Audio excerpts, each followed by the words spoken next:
तो अच्छे लोग हमेशा दुखी क्यों रहते हैं और पापी लोग हमेशा सुखी रहते हैं।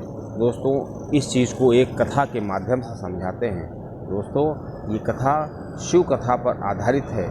इसको पूरी सुनिएगा और आधी सुनने की गलती मत करिएगा, क्योंकि ऐसी मान्यता है कि शिव जी की कथा आधी सुनने पे पाप के भागी भी हो सकते हैं। ऐसा सूक्त जी कहते हैं शिव पुराण में। दोस्तों, एक नगर में एक वृद्ध रहती थी। उसकी 3 पुत्रियाँ थीं और एक बार क्या हुआ कि वो वृद्ध बहुत बीमार हो गई और कुछ समय बाद उसका अंतिम समय आ गया। जब देवदूत उसको लेने के लिए आए तो देवदूत ने देखा कि वो वृद्ध काफ़ी दयनीय स्थिति में है और उसके 3 छोटी छोटी लड़कियां हैं।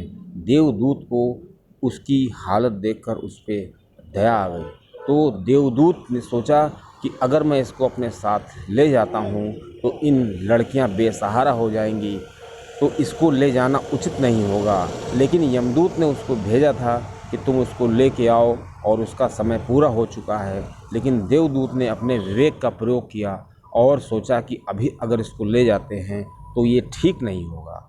जब देवदूत यमदूत के पास पहुंचा और यमदूत से बताया कि मैंने उस वृद्ध को लाने में असमर्थ दिखा, मुझे दया आ गई, मैंने उसको छोड़ दिया, तो यमदूत ने कहा कि आप ये नहीं जानते हैं कि जो ये प्रकृति ने बनाई हैं चीज़ें वो किस सिस्टम से बनाई हैं। प्रकृति के द्वारा बनाई गई जो चीज़ें होती हैं उनको उस हिसाब से देखना चाहिए, और प्रकृति की जो चीज़ें होती हैं वो बिल्कुल सिस्टमेटिक होती हैं और मनुष्य के लिए उसको वही फल देती हैं जो उसके लिए उचित होता है। तो ऐसे में देवदूत ने कहा कि अगर आप गए होते तो आपको भी दया आ जाती। तो यमदूत ने कहा कि मुझे दया नहीं आती, क्योंकि जो प्रकृति होती है किसी को दुख देती है तो वो उसके अच्छे के लिए होता है, और आपको ये अपराध आपने किया है उसको न ला करके आपने जो ये अपराध किया है उसकी सज़ा मिलेगी। और यमदूत ने देवदूत को पृथ्वी पर जाने का आदेश दिया और कहा कि तुम पृथ्वी पर चले जाओ और वहाँ पर रहो। तो देवदूत ने उसको पृथ्वी पर ढकेल दिया।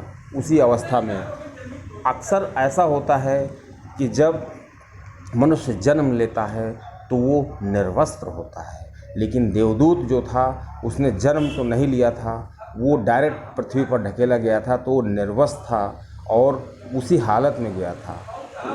जिस रास्ते पर वो लेटा हुआ था और ठंड से कांप रहा था, उसी रास्ते से एक मोची जा रहा था और मोची अपने बच्चों के लिए कपड़े लेने जा रहा था। उसने जब उस ठिठुरते हुए व्यक्ति को देखा तो तुरंत उस पर दया आ गई। तो वो जो पैसे लेकर के मोची के पास जा रहा था, उस पैसे से उसने उसके लिए कंबल वगैरह खरीद दिए और वो घर वैसे ही वापस आया। जब वो घर वापस आया जा रहा था तो उस देवदूत ने कहा कि आप घर जा रहे हैं लेकिन मेरा कोई घर नहीं है, मैं बेसहारा हूँ।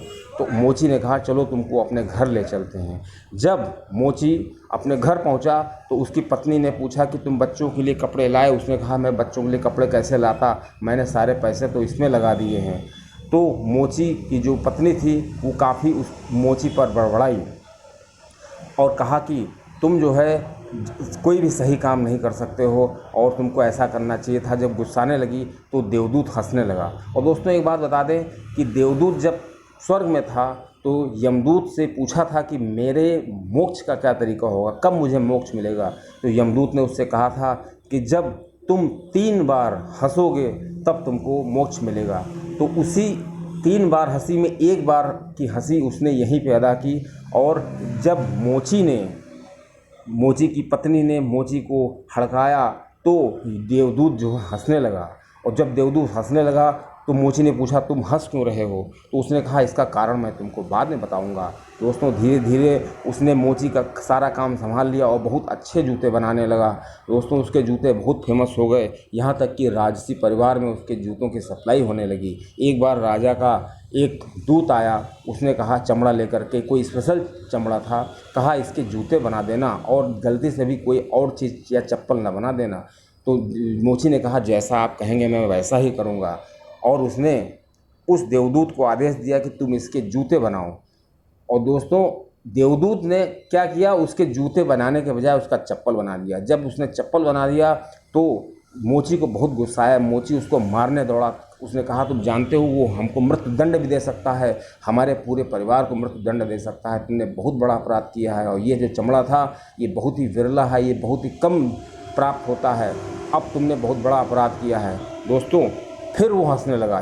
जब वो देवदूत दोबारा हंसा तो मोची ने पूछा कि तुमको तो मैं मार रहा हूँ, तुम हंस रहे हो? उसने कहा मैं इसका जवाब तुम्हें बाद में दूंगा कभी। दोस्तों वो हंस ही रहा था कि उतनी देर में जो राजा का दूत था वो आया। उसने कहा अरे तुमने कहीं जूता तो नहीं बना दिया है, अब उसका चमड़ा, उस चमड़े का चप्पल ही बनाओ, क्योंकि राजा की मृत्यु हो गई है। और दोस्तों जब उसने ऐसा सुना कि राजा की मृत्यु हो गई है और मृत्यु के समय चप्पल ही पहनाते हैं, तो देवदूत हंसा। उसने बताया, उसने अपनी हंसी का कारण बताया कि मैं पहली बार इसलिए हंसा था कि तुम्हारी जो पत्नी थी उसकी मूर्खता पे हंसा था, क्योंकि वो नहीं जानती थी कि जो देवदूत तुम्हारे यहाँ आ रहा है वो कोई साधारण पुरुष नहीं है, वो वास्तव में देवदूत है, वो कोई पुरुष नहीं है। और उसके आने से तुम्हारे पास कितनी बरकत होगी और तुम्हारे जूते कितने फेमस हो जाएंगे। इस बात के लिए हंसा कि तुम जब दुखी थे तब तुम्हारा सुख आने वाला था, लेकिन तुम उसको पहचान नहीं पा रहे थे।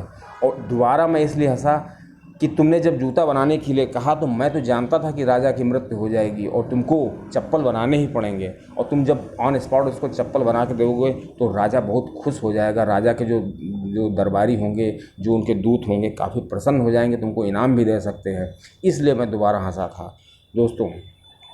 तो और उसके बाद वो तीसरी बार तब हंसा जब उसने देखा कि वो जो औरत थी, वृद्ध औरत थी जिसको मृत्यु हो गई थी, उसकी जो लड़कियां थीं, जब और उसकी मृत्यु हो गई थी तो उसकी लड़कियों को एक बहुत बड़े घराने में एक वृद्ध ने पाला और वो करोड़पति थी। उसने देखा कि ये वही 3 लड़कियां हैं जिनकी पत्नी को मैं लेने के लिए आया था। जब उसने ऐसा देखा, कहा कि देखो मैं इसलिए तीसरी बार हंसा कि अगर ये लड़की दोबारा मर गई होती, अगर ये पत्नी इसकी वृद्ध मर गई होती तो आज ये तीनों को काफ़ी सुख नहीं मिलता, और अगर वो ज़िंदा रहती तो ये अपनी माता के पास रहती, और अगर उसकी माता मर गई उसके बाद इनका पालन पोषण बहुत अच्छी जगह हुआ और इनकी ज़िंदगी बन गई। इसलिए मैं हंसा, क्योंकि भगवान जो भी करता है अच्छे के लिए करता है, और मनुष्य के पास जो हमेशा वो सुख चाहता है, और इस मनुष्य के जो सुख होते हैं वो 2 तरीके के होते हैं। पहला तो वो होता है कि जिस समय वो दुखी होता है वो सुख की लालसा करता है, और मनुष्य दुखी इसीलिए होता है कि वो सुख की इच्छा उसकी जो है वो पूरी हो सके और सुख का पूरा आनंद ले सके। और मनुष्य जब दुखी होता है तो ईश्वर को याद करता है, और ईश्वर को याद करना बहुत ज़रूरी है। और जब वो ईश्वर को याद करता है उसके बाद उसको सुख की प्राप्ति होती है। और जो व्यक्ति पापी होते हैं वो हमेशा